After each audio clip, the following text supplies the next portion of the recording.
दिमागी नक्सल। दिमागी नक्सल, ओके। तो दिमागी नक्सल, अर्बन नक्सल से मन नहीं भरा उनका। हाँ, दिमागी नक्सल। ओके। फिर तो पता नहीं और भी कौन कौन से नए टर्म ईजाद, मुझे तो लगता है पहले सोच के बैठते हैं वो। उन्होंने हमें अपमानित किया है। हाँ। कॉकरोच कहा है, यानी नाली का कीड़ा कहा है। हाँ। क्यों भाई, नाली का कीड़ा ही तो होता है। हाँ, हाँ, हाँ, सही बात है, वहीं रहते हैं। देखा होगा बाथरूम के भीतर से निकलते हुए कभी अक्सर। अक्सर। उन्होंने ये कहा था कि वो प्रोटेस्टर्स के वीडियोस देखने का हमारे पास टाइम नहीं है। हाँ बिल्कुल। फिर बाद में पलट भी गए वो। हाँ, कि मैंने नहीं कहा था। वो पलट जाते हैं, हाँ। पता नहीं क्यों पलट जाते हैं। आपको क्या लगता है नेहरू जी चाचा क्यों रहे होंगे बच्चों के? हेलो, हैप्पी इंडिपेंडेंस डे, स्वतंत्रता दिवस मुबारक हो आप दोनों लोगों को। गडलॉजिक्स में आप सभी का स्वागत है। हम स्वतंत्रता दिवस के दिन कुछ छोटी मोटी बातें करेंगे, क्योंकि हम बड़ी बड़ी बातें नहीं करते हैं। क्यों भाई? बिल्कुल।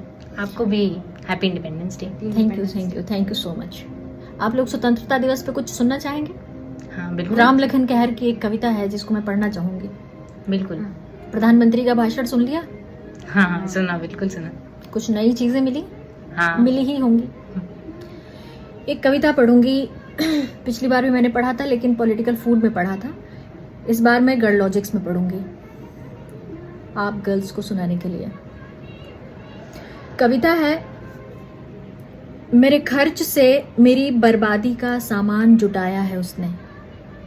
वो सुल्तान है हिंद का, नया भारत बनाया है उसने। माटी रोटी चौपालों और शमशान को भी बांट दिया है। कितने गर्व से छोटा सा हिंदुस्तान बनाया है उसने। रोक नहीं पाए सब ये तो सर शर्म से झुक जाएगा कि इंसानों को छील कर रेगिस्तान बनाया है उसने। क्या बहुत हार्श कविता है?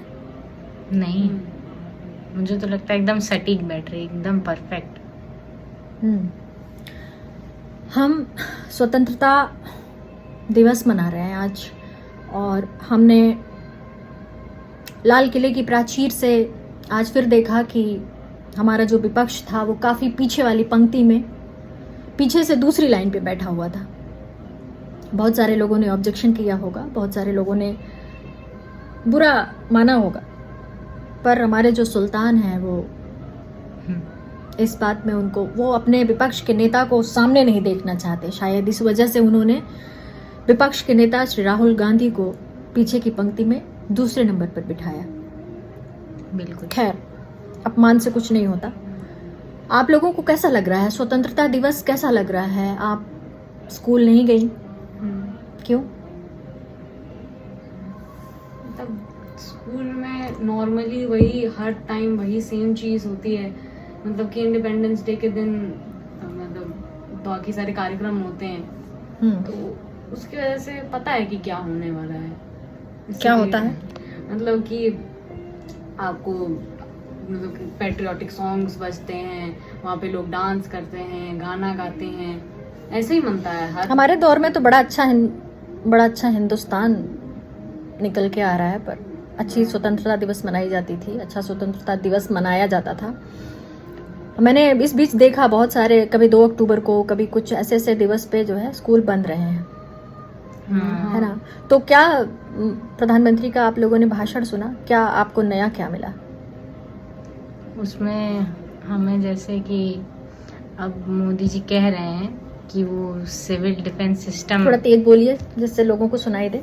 Civil defence system? हाँ, मोदी जी अब जो है वो सिविल डिफेंस सिस्टम लाएंगे हमारे देश में, वो कहना चाह रहे हैं। और उन्होंने एक और टर्म का यूज किया, नए नए टर्म्स जो खोज के लाते हैं पता नहीं कहाँ से, दिमागी नक्सल। दिमागी नक्सल, ओके। तो दिमागी नक्सल, अर्बन नक्सल से मन नहीं भरा उनका। हाँ, दिमागी नक्सल। ओके। फिर तो पता नहीं और भी कौन कौन से नए टर्म ईजाद, मुझे तो लगता है पहले सोच के बैठते हैं वो कि अब हमें अगले दिन अब बोलना है, ओके कल है इंडिपेंडेंस डे, अब कोई नया टर्म आएगा, फिर से बोलते हैं चलो। तो उनकी पगड़ी भी अलग थी, क्यों भाई? हाँ बिल्कुल, पगड़ी भी उनकी काफी, वो उनके लिए कल्चरल है, पगड़ी उनके लिए पूरी तरह से कल्चरल है, और उनको लगता है कि वो बहुत बड़े कल्चर को रिप्रेजेंट कर रहे हैं इस तरीके से। अगर वो नॉर्मल आते तो मुझे नहीं लगता कि उनको बहुत खुशी होती, उनको लगता है कि कुछ छूट गया। 80 साल हो गए स्वतंत्रता दिवस को। भारत किस राह पे है? क्या लगता है आपको, भारत सही राह पे चल रहा है? हमारी जो संविधान की जो प्रस्तावना है, हमारी शपथ है, अपने हाँ। देशवासियों के साथ मिल करके हमने जो संविधान के थ्रू जो शपथ ली है, क्या हम उस रास्ते पे भी हैं? स्वतंत्रता दिवस ऐसा तो नहीं कि सिर्फ सिंबॉलिक होके रह गया है। लगता तो यही है कि बस मनाने के लिए मना रहे हैं ये, क्योंकि खुद लोगों को महसूस होने लगा है कि उनकी फ्रीडम छिन रही है, छीनी जा रही है, ऐसा लगने लगा है, अंदर से महसूस होने लगा है। क्योंकि आप देखिए कि इतने कहीं कुछ आए दिन कुछ ना कुछ प्रोटेस्ट हो रहा है, कहीं किसी चीज पे बैन लगा दे रहे हैं, कुछ सोशल मीडिया पे हर चीज पे बैन लगा दे रहे हैं, कुछ प्रोटेस्ट का कुछ मुद्दा उठता है, कुछ मतलब कैसे इन लोगों ने पूरा प्लानिंग के साथ कि दिल्ली पुलिस सोशल मीडिया पे जो पोस्ट हैं ये प्रोटेस्ट वाले उनको स्ट्रक डाउन करे, उनको कम, और मोदी जी की एक पोस्ट वो हो गई थी तो इतना बवाल हो गया था। लेकिन बाकी इनको कोई मतलब नहीं है कि किस तरीके से लोगों तक बातें नहीं पहुंचनी चाहिए लोगों तक, ना मीडिया है, कैसी बातें? सच्ची बातें, जो सच्ची बातें मतलब क्या?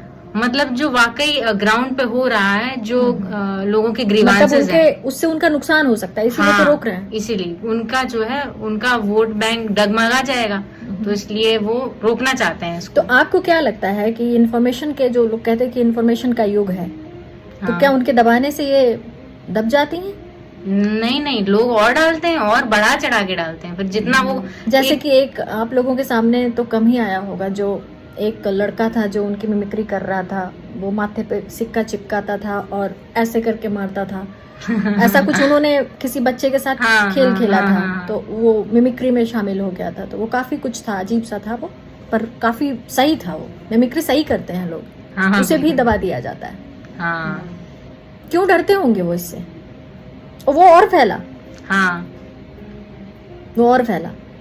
अच्छा चलिए एक बात और पूछते हैं। ये स्वतंत्रता दिवस के ही उपलक्ष्य में एक बड़ी अजीब सी बात सामने आई है कि हमारे सीजेआई को, चीफ जस्टिस ऑफ इंडिया को, नलसाड़ के स्टूडेंट ने ये कहा कि वो हमारे चीफ गेस्ट ना बने। हाँ, बिल्कुल पढ़ा था, हमने पढ़ा। क्या लगता है ऐसा क्यों हो रहा है? क्यों कहा होगा नलसाड़ के स्टूडेंट्स ने? कानून के छात्र हैं वो, हाँ बिल्कुल, और वो कानून के सबसे बड़े विद्वान हैं, संविधान के अभिरक्षक, सुप्रीम कोर्ट में बैठते हैं। क्यों किया ऐसा? मुझे ऐसा लगता है कि जैसे नलसाड़ के स्टूडेंट्स ने क्या किया कि अपने वाइस चांसलर को पूरा उन्होंने लेटर दिया, सबको एडमिनिस्ट्रेशन को पूरा उन्होंने लेटर दिया, सब कुछ दिया कि हम नहीं चाहते इस बार कि हमारी कॉन्वोकेशन सेरेमनी में सीजीआई आए। तो उनका ये मानना था कि जो ये ऑल इंडिया प्रोटेस्ट हुई, जो यूथ को लेके उनके डेरोगेटरी रिमार्क्स रहे, उनको लगा कि बहुत ज्यादा इन्होंने कॉकरोच कहा था, पैरासाइट्स और कॉकरोच, हाँ ये सब बातें।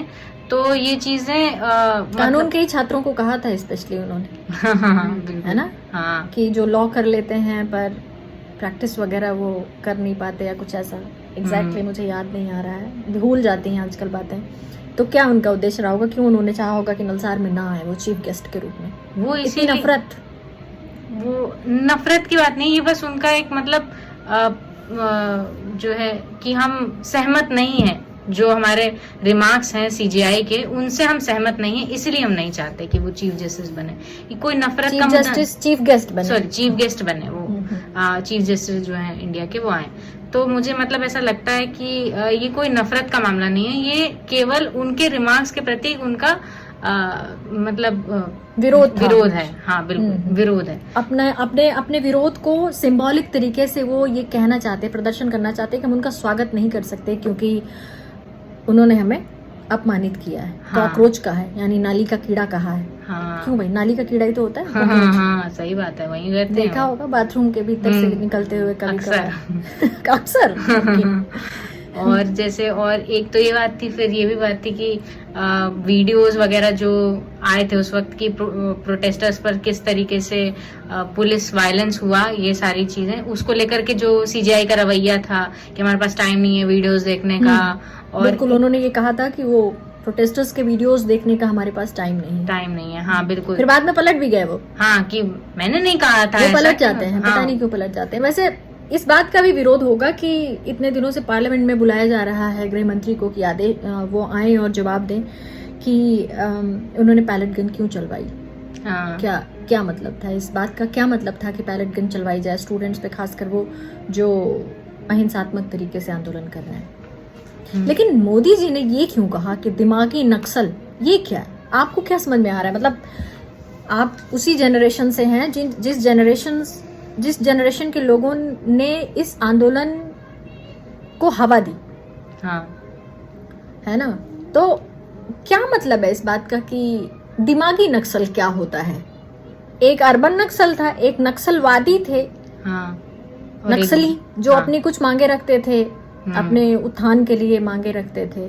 उनके तरीके वायलेंट होते हैं। वायलेंट क्या करें, मतलब जो समझ में आता है लोग करते हैं। अगर सरकारें नहीं सुनेंगी तो मुझे अफसोस के साथ कहना पड़ता है कि हर कोई गांधी वाले धैर्य का नहीं हो सकता। खुद जो सत्ता में है वो उन्होंने खुद गांधी की हत्या की है, बिल्कुल। और अगर वो हिंसा का रास्ता अपनाते हैं तो वो किस मुंह से कहेंगे उन लोगों को कि तुम हिंसा का रास्ता मत अपनाओ? वे जो हिंसा का रास्ता अपनाते हैं, खासकर वे लोग जो कट्टर हैं। बिल्कुल बिल्कुल, उन्होंने पूरे हर समय तो उन्होंने यही किया है। गांधी जी को वो करने से लेके, इंसल्ट करने से लेके, ये सारी चीजें यही सब किया है। तो वो नहीं कह सकते, बिल्कुल नहीं कह सकते। और मुझे ऐसा लगता है कि जैसे ये नए नए टर्म्स लाके जो ये बस कुछ नहीं, ये भटकाने की कोशिश है। मतलब आपका कहने का मतलब है इस सप्ताह भी बिताना है हाँ, कि चर्चा होती रहे, ये सप्ताह मोदी भी। जी ने कहा। नेहरू जी होते तो क्या करते? आपको क्या लगता है? आप नेहरू जी से काफी इम्प्रेस रहती हैं, मैं भी इम्प्रेस रहती हूँ। अगर नेहरू जी प्रधानमंत्री होते आज, तो क्या वो ये कहते कि दिमागी नक्सल को आइसोलेट करना चाहिए, हमें उन्हें पहचानना होगा और हमें उन्हें आइसोलेट करना पड़ेगा? नहीं, वो ऐसे नए नए टर्म्स कभी नहीं लेकर के आते, और ना ही वो इस सब चीजों की बात करते कि नक्सली दिमाग या फिर कुछ, कोई भी ऐसा टर्म नहीं लेकर के आते। वो लोगों की बातें समझते, वो लोगों के बीच में आते, वो स्टूडेंट्स की बातें समझते कि उनको क्या चाहिए, उनको क्या जरूरत है, उनकी क्या जरूरतें हैं। जिस तरीके से वो अपनी किताब में लिखते हैं, जिस तरीके से वो समझाते हैं, बाकियों की भी मतलब कि बहुत ज्यादा पढ़ते थे वो, तो उसके हिसाब से हम ये बता सकते हैं कि वो इस समय होते तो वो क्या समझते, क्या समझते हैं। आज मोदी जी ने नाम भी लिया नेहरू जी का लाल किले से, पता नहीं क्या हो गया। कहीं ऐसा तो नहीं कि नेहरू जी सपने में आए, उनको मतलब गले वले लगा लिया उन्होंने? गले लगा लिया। आजकल गले लगाने की काफी चर्चा हो रही है ना? हाँ, बिल्कुल सही बात है। वो तो बनना ही चाहते हैं नेहरू जी के जैसे, मतलब बराबरी तो वो बहुत ज्यादा करते हैं कि नेहरू जी के बाद वो सबसे ज्यादा समय तक प्रधानमंत्री बने रहे। तो वो बहुत ज्यादा इस चीज को कहते हैं कि हाँ बहुत बड़े हैं, मतलब वो बड़े हैं। हाँ, नहीं ठीक है, पर एक प्रधानमंत्री के नाते आपको नहीं लगता है कि इस तरीके से संबोधित किया जाना चाहिए देश के किसी भी वर्ग को? आपको सबने चुना है। बिल्कुल। आप किसको कह रहे हैं दिमागी नक्सल? यूथ को, इन्हीं को, जो ये इनके खिलाफ अगर बोल दें और कुछ हो जाए तो मतलब इनको ऐसा लगता है कि दिमागी रूप से इनका वो हो गया है, पतन हो गया, ऐसे जैसे इनको लगता है। पतन हो गया है, दिमागी रूप से पतन हो गया है। इसका क्या मतलब है, दिमागी रूप से पतन हो गया? क्योंकि मतलब मुझे ऐसा लगता है कि जैसे मोदी जी को लगता है कि अब इनको भड़काया जा रहा है और ये इनका माइंड डाइवर्ट हो गया है, और इनका अपना दिमाग नहीं है। हाँ, इनका अपना दिमाग नहीं है, और अब ये तो सब हमारे खिलाफ हो गए हैं। तो मतलब वो उनको नहीं, आपको नहीं लगता कि उनको जो भी मामला चल रहा था, आंदोलन का चल रहा था, जब भी ऐसी समस्याएं आती हैं तो जो सरकार होती है वो उस प्रॉब्लम को सॉल्व करने के लिए कमेटीज बिठाती है, एक्सपर्ट्स को बिठाती है। इन्होंने मुख्यमंत्री को बदल दिया, मुख्यमंत्री नहीं, इन्होंने शिक्षा मंत्री को बदल दिया, प्रहलाद जोशी को लेके आए। हाँ। प्रहलाद जोशी उनसे भी ज्यादा गए गुजरे शिक्षा मंत्री हैं, ऐसा मेरा मानना है, क्योंकि इनके पास अच्छे लोगों की बहुत ज्यादा कमी है, काम करने वाले लोगों की ज्यादा कमी है। वही बदलते हैं आपस में, और ब्यूरोक्रेट्स भी ये अपनी पसंद के लेके आते हैं। हाँ। और जब जब मंत्री काम नहीं करता है तो ब्यूरोक्रेट्स भी काम नहीं करते हैं। क्यों करेंगे? बिल्कुल। अगर आप ढीला ढाला रवैया अपनाते हैं पब्लिक के साथ तो ब्यूरोक्रेट्स बहुत ज़्यादा उसको मैटर नहीं करता, उसको फर्क नहीं पड़ता, है ना? हाँ। तो इसलिए वो ब्यूरोक्रेट्स भी काम नहीं करेंगे। कोई भी रिजल्ट निकला क्या? आंदोलन का कोई रिजल्ट निकला? अभी तक कुछ भी सूचना नहीं आई, नहीं, बिल्कुल कुछ भी नहीं आया कि वो क्या करने वाले हैं।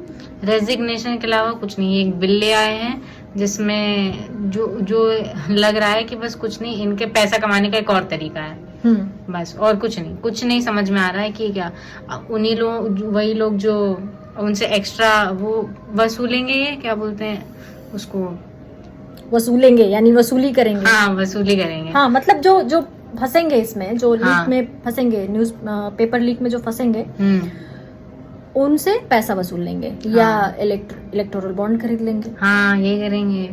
तो ऐसे ही इनका चल रहा है। कोई कितना, आप देखिए कितनी धांधली है, कहीं हाईवेज में, कहीं इसमें तो बहुत ही ज्यादा है। ये जो हाईवेज का मैटर है, जो ये जितने भी ये सब हाईवेज बनवाते हैं, इतनी लागत के बनवाते हैं, लेकिन सब गड़बड़।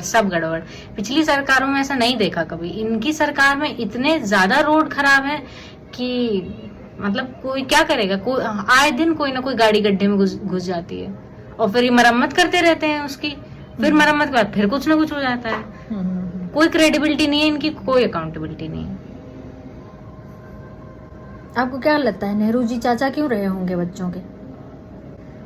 क्योंकि वो चाचा क्यों कहते रहे होंगे?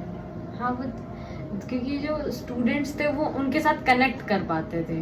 वो जो मतलब कि बच्चे थे वो हर बार मतलब कि उनको देखा गया, मतलब मैंने फोटो भी देखी है 2-3 बार की, वो ऑफ कोर्स आप फोटो ही देख पाएंगे उनके तो। तो स्टूडेंट के साथ वो बहुत मतलब प्यार से रहते थे, तो इसीलिए उनके बर्थडे के दिन चिल्ड्रंस डे मनाया जाता है। बिल्कुल। तो काश हमें भी उनसे मिलने का मौका मिलता तो बहुत खुशी होती। आपकी किस्मत ये है कि आपको नरेंद्र मोदी मिले हैं।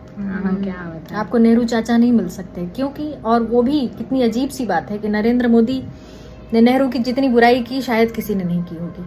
और आयरनी देखिए कि इनको बराबरी भी उन्हीं से करनी, मतलब सबसे ज्यादा इनके लोगों ने उन्हीं की बुराई की है, और ये चाहते हैं कि उनसे बड़े दिखें, क्योंकि पूरा क्या बोलते हैं, सब पूरी दुनिया जानती है कि नेहरू का व्यक्तित्व क्या था, वो किस तरीके के थे।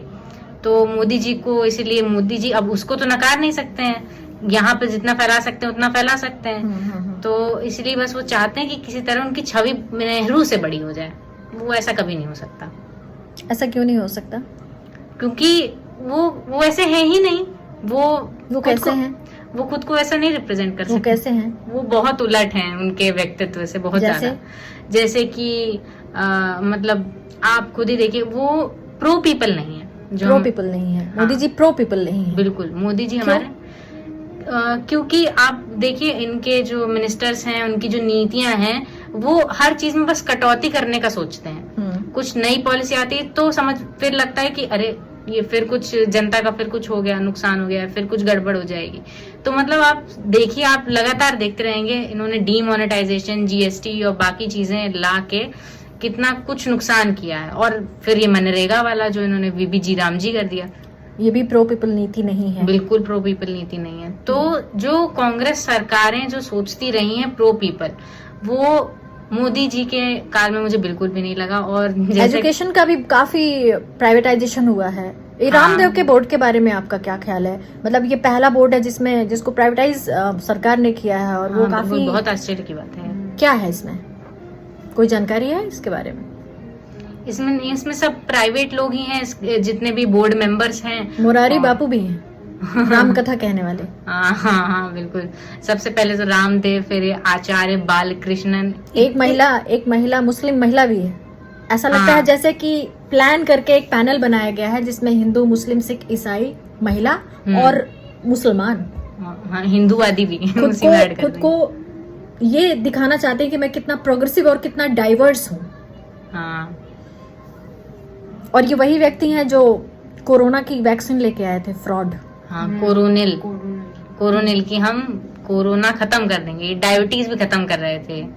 बहुत फ्रॉड है, बिल्कुल पता नहीं बिजनेस बाबा समझ के लोग क्या समझते हैं, लेकिन लोगों को समझ नहीं आ रहा। लोगों को पूरा बहिष्कार कर देना चाहिए, पूरा कंप्लीट बहिष्कार कर देना चाहिए। क्योंकि साफ साफ समझ आ रहा है कि कितनी गलत बातें फैला रहे हैं। एक तो गलत बातें फैला रहे हैं, ऊपर से इनका ये बोर्ड, भारतीय शिक्षा बोर्ड, पता नहीं क्या सिलेबस क्या बनाते हो, क्या डिलीवर करते हो, प्राइवेट लोगों से बनवाते हैं घूम घूम के। कई ऐसे स्टूडेंट, कई ऐसे IAS की तैयारी करने वाले लोग जो नहीं सेलेक्ट हो पाए हैं, या जो अभी कहीं किसी कोचिंग संस्थान में पढ़ा रहे हैं या कोचिंग में हैं, उनको उन्होंने कुछ हजार रुपए घंटे देने के बदले सिलेबस तैयार करवाने का काम दिया है। अच्छा। बहुत सारे लोगों ने नकार भी दिया है और बहुत सारे लोगों ने किया भी है, क्योंकि वो बिल्कुल अपने दिल का एजेंडा है और उस दिल के एजेंडे वाला सिलेबस बनवाना चाहते हैं। हाँ बिल्कुल, वहाँ उसके थ्रू भी यही करेंगे और NCERT के थ्रू भी यही करेंगे, वो भी पूरी बदल दें। तो ये टोटली अपना एजेंडा फैलाना चाह रहे हैं। और जितना हम आज़ादी के और 100 वर्षों के करीब पहुंच रहे हैं, 80 वर्ष तो हो ही गए हैं, तो उतना ही ज़्यादा, और मतलब मोदी जी के टाइम पे तो और ज़्यादा ऐसा लगता है कि बंध जा रहे हैं, बहुत ज़्यादा बंध। स्वतंत्र नहीं फील कर रहे हैं। नहीं, स्वतंत्र तो बिल्कुल नहीं फील ही नहीं हो रहा है। क्या स्वतंत्रता दिवस है? जब नेहरू जी जब वो जेल में थे तो वो हर बार ये सोचते थे कि वो जब अपने लोगों से मिल नहीं पा रहे हैं तो उनको लगता था कि सब कुछ बंद हो गया है, उनकी जिंदगी में कुछ चल नहीं रहा है, सब कुछ पॉज हो गया है एक तरीके से।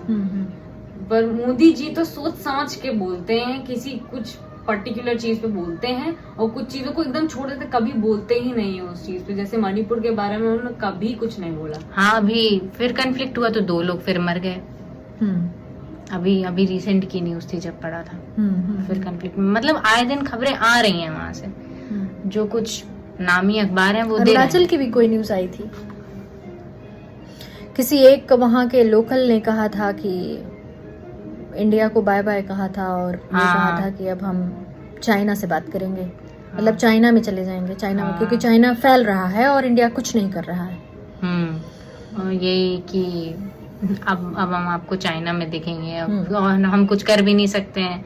हाँ, उसका इंटेंशन मजबूरी का था, वो कहना चाहता था, अपना मैसेज भेजना चाहता था भारत सरकार को कि देखिए, आप लोगों को पता होना चाहिए कि चाइना बहुत ताकतवर है और हमारे क्षेत्र में घुसा चला आ रहा है और उस पर कोई प्रतिबंध नहीं, उस पर कोई रोक टोक नहीं। ऐसा लगता है कि इंडिया जो सीमा है खत्म हो चुकी है।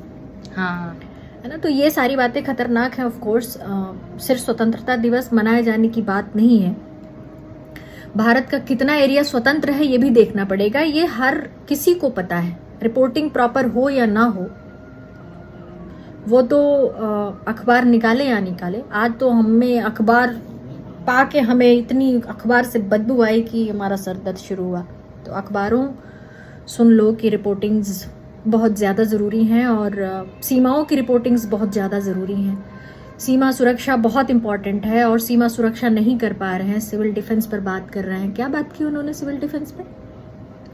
कि अब देश में सिविल डिफेंस सिस्टम लागू करेंगे। क्या लागू करेंगे सिविल डिफेंस के रूप में? ऑलरेडी होम मिनिस्ट्री में सिविल डिफेंस का एक कॉलम होगा, आप लोग पढ़ लीजिएगा। हाँ, आपने पढ़ा होगा, पढ़ा है? क्या है उसमें? जैसे ऑलरेडी सिविल डिफेंस एक्ट है 1968 का। तो उसमें यही बात है कि सिविल डिफेंस ऑर्गेनाइजेशंस हैं, तो वो क्या करेंगे कि अभी अमेंडमेंट हुआ था 2009 में, तो उसमें डिजास्टर मैनेजमेंट को भी उन्होंने ऐड कर दिया। तो मतलब उसमें यही है कि जो आपका सिविल डिफेंस ऑर्गेनाइजेशंस हैं वो आपके सिविल किसी आपदा पर हेल्प करेंगे या फिर किसी वॉर टाइम पर हेल्प करेंगे, लोगों को स्टेबलाइज करने के लिए, मोबिलाइज करने के लिए, उनको सुरक्षा देने के लिए, सुरक्षित स्थान पर भेजने के लिए, आर्म्ड फोर्सेस की हेल्प करने के लिए। तो ऐसा कुछ काम है। तो बेसिकली तो मोदी जी लोगों से इस तरह बात करते हैं जैसे पहली बार कर रहे हैं। वो ये मेंशन करना कभी भूलते नहीं है कि पिछली सरकारों ने कुछ नहीं किया। हाँ, उनका जहाँ भी जाते हैं वो किसी चीज का इनॉग्रेशन करने या कुछ करने, कांग्रेस सरकारों का ये था रवैया। मोदी जी अच्छे राजनेता तो नहीं है, ये तो तय है, पर क्या वो अच्छे इंसान भी नहीं है? डाउट होता है। क्या डाउट होता है? अगर जैसे हम इतनी सारी चीजें देख रहे हैं कि कैसे इन सेंसिटिविटी के साथ उनकी सरकारें चीज़ों को हैंडल कर रही हैं, चाहे वो उनकी स्टेट गवर्नमेंट में हो चाहे सेंट्रल गवर्नमेंट में हो, कि कैसे लोगों के प्रति वो इतने इनसेंसिटिव हैं कि वो चीज़ों को एड्रेस तक नहीं करना चाहते हैं। एक पल को होता है कि आप मान लीजिए ठीक है आप आगे बात बढ़ाएंगे या चीज़ें करेंगे, लेकिन एड्रेस भी नहीं करना चाहते, तो मतलब बहुत ज्यादा इनसेंसिटिव लगता है उनका रवैया। तो डायरेक्ट तो सब प्रधानमंत्री से ही होता है, ऐसा नहीं कि उनको कुछ पता नहीं होता, उनको तो सब पता होता है। सारे यूनियन मिनिस्टर्स के हेड वो हैं, कैबिनेट के हेड वो हैं, उनको सब पता होता है। तो हम तो प्रधानमंत्री की ही बात कहेंगे कि वो इनसेंसिटिव तरीके से चीजों को हैंडल कर रहे हैं, और उनको देखना चाहिए, उनको ये चीज समझनी चाहिए कि कैसा माहौल है देश में, क्या हो रहा है, कैसी बातें फैल रही जो नहीं फैलनी चाहिए। अब इनका एजेंडा है तो अपना खुद ही फैला रहे तो हैं। इसका मतलब है वही हमारा सवाल कि क्या देश सही रास्ते पे है? नहीं, देश सही रास्ते पे है? नहीं है। किसी को नहीं लगता है, मुझे भी नहीं लगता, आपको भी नहीं लगता। कल रात एक सांसद, महिला सांसद महुआ मोइत्रा, उनके लिए स्वतंत्रता दिवस की रात कैसी रही होगी।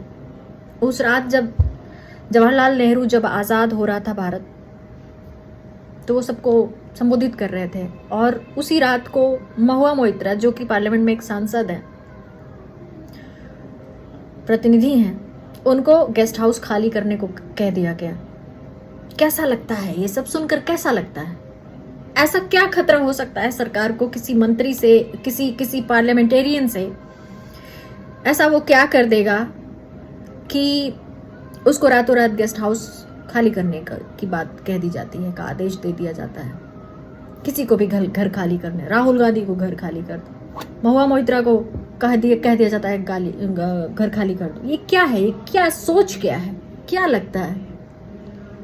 डिफेम करने की कोशिश करते हैं, ये सोचते हैं कि ऐसा करके हम इनको पब्लिकली डिफेम कर देंगे जिससे इनके अंतरात्मा को शांति मिल जाएगी। ऐसे किनके अंतरात्मा को शांति मिल जाएगी?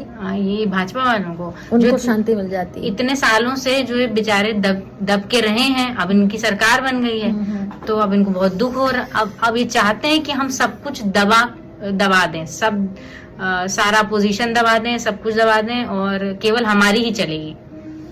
सुन लीजिए, सभी लोग समझ लें कि ऐसा नहीं है कि पूरा देश जो है वो शिशु मंदिर है और आप सबके आचार्य हैं।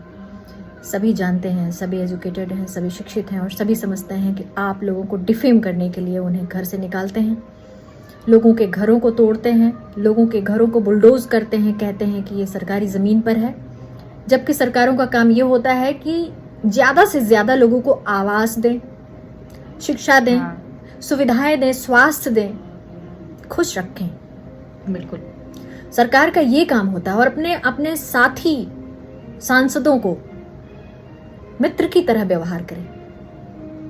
मोदी जी तो पार्लियामेंट में भी असुरक्षित हो जाते हैं, बाकी तो क्या महिलाओं से, हाँ महिलाओं से असुरक्षित हो जाते हैं। महिलाओं से असुरक्षित हो जाते हैं।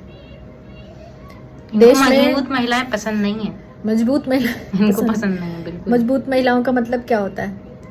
मजबूत महिलाएं जो मतलब अपने हक की बात करें और सबके हित की बात करें और चीजों को मुखरता से आगे रखें, तो फिर वो सारी चीजें एड्रेस करती हैं। इनको तो लगता है कि ये लोग तो मतलब हम ऐसे तो सब हमारे खिलाफ हो जाएंगे, तो बस ये किसी तरह आवाज दबाना चाहते हैं, यही कर रहे हैं डेमोक्रेसी के थ्रू ही, पता नहीं यही कर रहे हैं। कहीं आप दिमागी नक्सल तो नहीं?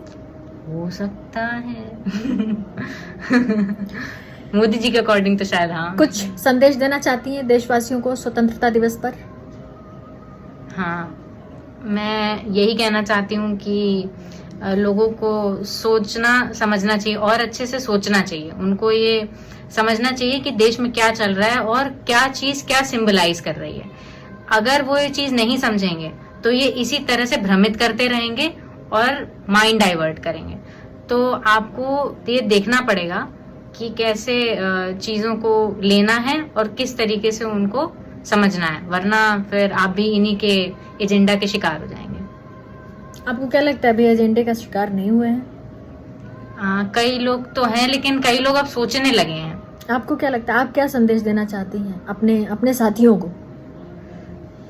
और मैं तो चाहती हूँ कि आप 50 to 60 इयर्स के बुढ़ों को भी जो है कुछ संदेश दीजिए, क्योंकि वो बहुत गाली देते हैं। हाँ बिल्कुल। 50 से 60 एग्जैक्टली नहीं, बट 50 से ऊपर जो लोग हैं, उन्होंने जॉब पाई, वो जॉब करते हैं या बिजनेस करते हैं, वो पैसे वाले भी हो सकते हैं, मिडिल क्लास भी हो सकते हैं, और पर वो बहुत गालियां देते हैं और मुझे पसंद नहीं आता, मुझे बहुत बुरा लगता है जब भी मैं देखती हूँ कि 50 साल से ऊपर का आदमी गाली दे रहा है, जिसे हम अंकल कह सकते थे, जिसे हम भाई साहब कह सकते थे, जिसके साथ हम सद्भावना का व्यवहार करते थे कि भाई सीनियर है, वो व्यक्ति बहुत खराब गाली देता है। वो बूढ़ा है पर हमें आंटी कहेगा, क्योंकि ये सब ऐसा होता है ना कि आप यंग व्यक्ति को बूढ़ा कह दो, जर्जर कह दो, यूजलेस कह दो, इंसल्ट करने के लिए। आंटी क्या मतलब? आंटी मतलब होता है हमारे यहाँ मौसी चाची कहा जाता है ना। हाँ। मौसी को भी आंटी कहा जाता है और चाची को भी आंटी कहा जाता है। तो क्या हमारी उम्र के लोग 60 साल के लोगों की आंटियां हो सकते हैं? बिल्कुल नहीं। लेकिन वो कहते हैं। और भी बहुत गंदे गंदे जो मैं आप लोगों के सामने नहीं बोल सकती, मुझे नहीं पसंद है। अब शब्दों का जितना कम इस्तेमाल किया जाए अच्छा है। अब शब्दों से बहुत ऊर्जा वेस्ट होती है। आप उनको संदेश दीजिए। मैं तो चाहती हूँ कि आप उन अंकलों को संदेश दीजिए। मैं उनको ये संदेश देना चाहती आप उनको हूँ सीधे कि संबोधित करिए, हाँ, चाहे जैसे जैसे मन करे। अगर हम आपकी रिस्पेक्ट करते हैं, अगर हम ये सोचते हैं कि आप हमारे सीनियर हैं, तो आपको कम से कम ये तो सोचना होगा कि हम आपके जूनियर हैं और हम लोगों की भी एक मर्यादा, एक dignity according to the constitution. मतलब कि ये चीज तो उसमें भी अभी विज्ञापन मैंने देखा था, तो विज्ञापन में ये जो योगी सरकार थी उसमें तो योगी जी ने ही बोला था कि इंडिपेंडेंस डे की हार्दिक शुभकामनाएं देकर के उन्होंने बस ये कहा था कि कॉन्स्टिट्यूशन में जो इंटेग्रिटी और मतलब ये सब जो वर्ड्स थे उन्होंने बस इनको मेंशन किया और फिर कहा कि ये डॉक्टर भीमराव अंबेडकर की निगरानी में ये सब हुआ बस, और उन्होंने किसी का भी नाम नहीं लिया, बस उनको नाम पता ही नहीं होगा।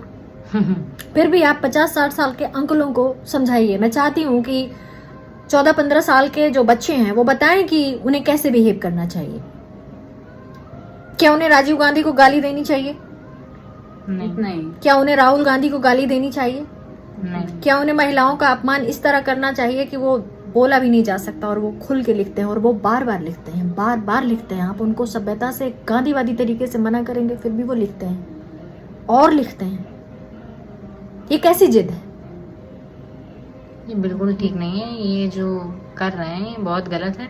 और अगर इनको लगता है कि ये इनकी अंतरात्मा को बहुत तृप्ति मिल जाती है तो ये बहुत गलत बात है। अगर इस तरीके से अपमान करना बिल्कुल भी अच्छी बात नहीं है और मुझे ऐसा लगता है कि इनको थोड़ा सोच समझ के बोलना चाहिए। अगर इनको बोलने की तमीज नहीं है, नहीं बोलना आता तो ना बोलें कृपया करके। और अगर विरोध ही करना है तो दूसरे तरीके हैं उसके विरोध करने के। तो डेरोगेटरी भाषा का प्रयोग ये ना करें और अगर कुछ इनके मन में आता तो अपने मन तक ही रखें। लोग इनकी बातें नहीं सुनना चाहते बिल्कुल भी। आप क्या कहेंगी? आप लगता है दिमागी नक्सल हो गई हैं। मतलब उनको अगर उनको बोलना नहीं आता, बातचीत करने नहीं आती, तो वो शांत रहें। या तो वो सीख करके आए या तो वो पढ़ करके आए, समझ करके आए कि जिनको वो मतलब कि जिनके बारे में वो खराब चीजें बोलते हैं वो थे कौन, और मतलब कि बाकी महिलाओं को क्या बोलते हैं। अभी निशिकांत दुबे का नाम तो सुना होगा। हाँ। बहुत ही थर्ड क्लास के नेता हैं। हाँ, मतलब उनको कोई क्लास ही नहीं, नेता ही नहीं। उनको पार्लियामेंट में बैठना नहीं चाहिए। पार्लियामेंट ऐसे लोगों से अशुद्ध हो जाता है। इनके जाने कितने नेता ऐसे ही हैं, रमेश बिडूरी से लेके पता नहीं कौन कौन, जो आए दिन संसद का भी अपमान करते हैं और उसकी गरिमा को भी ठेस पहुंचाते हैं। और इनके बहुत सारे पार्लियामेंटेरियंस ऐसे हैं। मतलब कभी कभी अगर कोई सोचेगा कि उसको पार्लियामेंट में जाना है या फिर देश की सेवा करनी है, वो क्या सोचेगा इनको देख करके कि मैं क्या करूं, कैसे। तो बहुत अपमानजनक है ये पूरा। इन्होंने गरिमा ही गिरा दी है। खुद इन्होंने, प्रधानमंत्री ने खुद खराब शब्द बोले। हाँ, खुद प्रधानमंत्री बोल सोनिया गांधी के खिलाफ बोला है और ममता बनर्जी भी। ममता बनर्जी को दीदी संबोधित किया तो ऐसे संबोधित किया जैसे वो जो रिदम था दीदी ओ दीदी धमकी भरा था। मतलब इनके मुंह से अच्छे शब्द भी अपमानजनक तरीके से निकलते हैं, अपमानित करते हुए निकलते हैं। दीदी बोलेंगे तो भी अपमानजनक बोलेंगे। और सुनंदा पुष्कर को इन्होंने बहुत खराब बोला था, और ऐसी तमाम सारी महिलाएं। रेणुका चौधरी को पार्लियामेंट में ही बहुत खराब बोला था, उन्हें ताड़का कहा था। क्या बताएं। रामायण से भी ये वैसी चीजें उठाते हैं जो बहुत ही, खुद तुलसीदास ने भी ज्यादा कुछ नहीं लिखा है उनके बारे में, सिर्फ ताड़का की क्वालिटीज लिखी हैं और उसकी काबिलियत के बारे में लिखा है कि वो क्या कर सकती थी। उससे इनको लगता है कि ये स्थापित चीज है, ये हम बोल सकते हैं। बिल्कुल इनको ऐसा ही लगता है।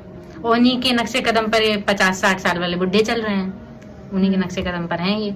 सुधरते नहीं, वो बहुत खराब बोलते हैं, बहुत बहुत अपमानजनक। आपको ऐसा लगेगा कि उस व्यक्ति जिसको आप देखते भी नहीं है वो आपको गाली देके चला जाता है और आप कुछ नहीं कर सकते। बिल्कुल इतना ज्यादा अपमानजनक ये मोदी काल में ऐसा हो रहा है। सोचिए इस वर्ग के लोगों के जो 50-60 से ऊपर लोग थे, हम सीनियर मानते थे इनको कि इनकी रिस्पेक्ट करनी चाहिए। बोलते नहीं, बड़ों की रिस्पेक्ट करो, बूढ़ों की रिस्पेक्ट करो, उनको उनसे आदरणीय तरीके से रहो। ऐसे ये ऐसे इनकी हरकतें हैं जो कोई आदर वादर बचेगा नहीं इनके लिए, बिल्कुल भी जीरो नहीं है, नहीं बचा है, कहाँ बचा हाँ है? बिल्कुल नहीं बचा है। और इवन हैंडसम लड़के जिसको देख करके लगेगा बहुत अच्छा लग रहा है, बहुत हैंडसम लग रहा है, बहुत बना ठाना है, अच्छे कपड़े पहने हुए है, थोड़ा सा देख के लगेगा अच्छा ये तो काफी अच्छा लग रहा है, वे बहुत बुरा बोलते हैं। आप समाज में ऐसे लड़कों को देखेंगी तो आपको लगेगा कि ये तो नहीं, शायद पैरासाइट है वही वाला पैरासाइट, गालियों पर निर्भर रहने वाला। महिलाओं का अपमान हो रहा है और ये लोग बहुत जानबूझ के कर रहे हैं और ये अच्छा माहौल नहीं बनाएगा। ये सब वो हैं, क्या बोलते हैं इनको, मतलब इनको ऐसा बोला जाता है करने के लिए, और ये सब करते हैं बिना सोचे। पढ़ते लिखते कुछ है नहीं, पढ़ते लिखते नहीं है, पर उनके दिल में ये बात रहती है तब तो बोलते हैं। हाँ बिल्कुल दिल में रहती है। अगर आपके दिल में कोई नफरत की चीज नहीं है और मैं आपको जबरदस्ती करवाऊंगी तो भी आप ढंग से नहीं कर पाएंगी, बिगड़ जाएगा वो। लेकिन वो ऐसा है, और ऐसे लोगों को चुना गया है इसीलिए। हाँ, जानबूझ के ऐसे ही लोग उठाते हैं और उनको और ज्यादा उनमें पता नहीं कौन सा इंजेक्शन घुसाते हैं और फिर उसके बाद ये वही सब आके बोलते हैं एकदम। आपको भी तो लगता होगा, क्यों? हाँ बहुत बुरा लगता है। कितना क्या हम क्या ही बोल सकते हैं, कितना ज्यादा बोल सकते हैं। हम तो उनकी भाषा इस्तेमाल नहीं कर सकते, लेकिन हम इतना ही बोल सकते हैं कि मतलब बहुत सारे लोग कहते हैं इग्नोर करो, उनकी बातों का जवाब मत दो। हाँ ये बात है, लेकिन ध्यान तो जाता ही है। ध्यान तो आप एक पल को देखते हैं तो आपको लगता है कि इतना अपमान, इस मतलब हम इतने सम्मानित व्यक्ति हैं, हमारा इतना अपमान हो रहा है। ये एक मन में ख्याल आएगा, बिल्कुल आएगा, और उसी चीज का ये लोग जो है उड़ के चल लेते हैं अपना। इनको तो लगता है हम तो किसी को कुछ भी बोल सकते हैं, सोशल मीडिया का दौर है, हमारा अपना चल रहा है, ना कुछ गाली एक हथियार के रूप में इस्तेमाल किया जा रहा है। क्योंकि अगर जैसे आपके ऊपर हथौड़ी मार दी गई तो आपको चोट लग जाता है, जब आपको गाली पड़ती तब आपको और ज्यादा चोट लगता है। हाँ। आपके आत्मा पे चोट पहुंचता है, झटका लगता है कि इसने गाली दी, ये शब्द बोला, कैसे बोल दिया। तो मतलब गाली क्या है? गाली एकदम फ्री का हथियार है। बिल्कुल हाँ, जब मनाया जो मनाया वो बोल दिया महिलाओं को। और लेकिन ये लोग महिलाओं को देवी वगैरह कहते हैं, देवी कहेंगे, वो जो इनके हिसाब से चले, जो इनके बंधन में बंध के रहे हैं, जो इनके हिसाब से। कांवड़ियों पर क्या कहना है आप लोगों का? कांवड़िया एकदम, जो कांवड़िया त्योहार मनाते थे, ये बिल्कुल पॉलिटिसाइज हो चुका है। हाँ, इसमें ब्यूरोक्रेसी पूरी बढ़ चढ़कर हिस्सा ले रही है। पुलिस और तमाम सारे जो प्रशासनिक अधिकारी हैं वो फूल बरसा रहे हैं। तो ये तो अब त्योहार नहीं रहा, सामाजिक बात नहीं रह गई, अब तो ये राजनीतिक बात हो गई। हाँ, योगी जी भी फूल बरसा रहे थे उन पे, और योगी जी भी मतलब ये कह रहे थे कि कांवड़ियों को कोई भी दिक्कत नहीं होगी, हम इनकी पूरी सुरक्षा करेंगे, जैसे कुछ भी हुड़दंग फैलाते रहे, कोई मतलब नहीं। और कांवड़ियों को सुख पहुंचाने के लिए बीच बीच में नर्तकियों को भी रखा गया है, और वो कोई काली माँ बन करके स्विम ड्रेस पहन करके नाच रही हैं, तो वो वल्गैरिटी दिखाई दे रही है। ये मतलब मैं इसको फ्रीडम नहीं मानती, ये वल्गर है मेरे हिसाब से। ये सब जो डांस वगैरह की जो कांवड़ियों को प्रति, आप जा रहे हैं तीर्थ यात्रा करने ना, हाँ ये सब क्या होता है? आप तीर्थ यात्रा करने जा रहे हैं, आप अपने मन को शुद्ध रखिए। आप हाफ नेकेड लड़कियों को स्टेज पर ले जाते हैं, उनसे डांस करवाते हैं। What is this? क्या लग रहा है आप लोगों को? ये ठीक है? ये तो नहीं, धर्म का बिल्कुल इस्तेमाल हो रहा है ना, हाँ। कि आप काली माँ नाच रही हैं मुकुट वगैरह लगा के। इसमें इनका कोई कैलेंडर में तो काली माँ का स्कर्ट का ड्रेस, जो स्कर्ट बनाया गया है वो राक्षसों के हाथों को हाँ। काट करके स्कर्ट बनाया उनका। यहाँ तो कुछ पहना ही नहीं है। हाँ यहाँ तो बहुत अजीब सा है। ये तो बहुत खतरनाक है। मतलब ये- एक पढ़ा लिखा शिक्षित आदमी इस चीज को कैसे समझेगा? क्या समझेगा? इसको किस चीज से लेगा? इसको कितनी उदारता से लेगा? ये बिल्कुल मतलब फ्रीडम नहीं है, बहुत यही है असली कल्चरल शॉक जो होता है, जो लोगों को समझ जाना चाहिए। अब लोगों की आंखें खुल जानी कांवड़िए चाहिए। तीर्थ यात्रा करने जा रहे हैं हाँ। कि नाच देखने जा रहे हैं? वो भी ये छोटे छोटे कैसा बच्चे भी कल्चर इसमें शामिल हैं। रिप्रेजेंट कर रहे हैं ये? वही समझना है कि फ्रीडम क्या है, फ्रीडम की वैल्यू क्या है। हम लोग गडलॉजिक्स में आज इतना ही। स्वतंत्रता दिवस को आप अपने तरीके से समझिए, किसी और के तरीके से समझिए, पड़ोसी के तरीके से समझिए, गालीबाजों के तरीके से समझिए, फर्क नहीं पड़ता। पर स्वतंत्रता का जो असली मतलब है वो संविधान में लिखा है।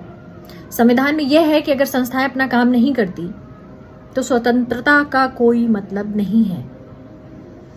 लॉ एंड ऑर्डर होना चाहिए, मुख्यमंत्री को अपना काम करना चाहिए, फूल नहीं बरसाना चाहिए, ब्यूरोक्रेसी को अपना काम करना चाहिए, ब्यूरोक्रेसी को कांवड़ियों के ऊपर फूल नहीं बरसाना चाहिए, उनके लिए नाचने गाने की व्यवस्था नहीं करनी चाहिए, इस तरह देवी देवताओं को अपमानित नहीं करना चाहिए। ये कोई अच्छा संदेश नहीं है। और भी बहुत सारी बातें नहीं करना चाहिए, कितना कहें करना चाहिए नहीं करना चाहिए। तो पूरी जो सरकार है इसके काम करने का तरीका ही अलग है। मतलब पूरा सिस्टम ट्रैक से हिला हुआ है। तो मुझे नहीं लगता कि संविधान का कहीं भी पालन हो रहा है। 80 साल हो गया हम लोग को स्वतंत्र हुए। मेरा ऐसा मानना है कि आरएसएस नहीं होता तो देश बहुत खूबसूरत होता। मैं हमेशा यही कहती हूँ, आरएसएस की जरूरत न थी, न है, न होनी चाहिए। ये संविधान को ट्रैक से उतार चुका है। क्यों भाई? बिल्कुल सभी का यही मानना है। फिर मिलेंगे। 15 अगस्त मुबारक हो। और हमें आज़ादी थोड़ी और ठीक से चाहिए। टाटा। Bye bye. बाय।